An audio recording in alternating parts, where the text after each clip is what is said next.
غوث اعظم رضی اللہ تعالیٰ عنہ محمد بن ابو الفتح عربی کہتے ہیں کہ میں نے 40 سال حضرت شیخ عبد القادر جیلانی رضی اللہ تعالیٰ عنہ کی خدمت کی۔ اس عرض میں آپ عشاء کی وضو سے صبح کی نماز ادا فرماتے۔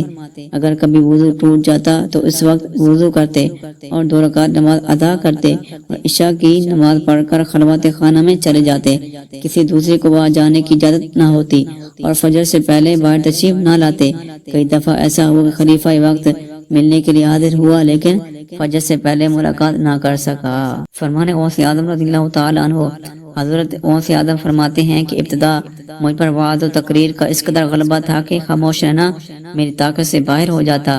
میری مجلس میں 2 یا 3 آدمی سننے والے ہوتے، مگر میں نے سلسلہ کلام جاری رکھا۔ پھر لوگوں کے ہجوم اس قدر بڑھا کہ جگہ تنگ ہو گئی۔ پھر عیدگاہ میں خطاب شروع کیا، وہ بھی ناکافی ہوئی تو شہر سے باہر کھلے میدان میں اجتماع ہونے لگا اور ایک مجلس میں 70,000 کے قریب سامعین جمع ہونے لگے۔ 400 افراد قلم دوال لے کر آپ کے ملفوظات جمع کیا کرتے تھے۔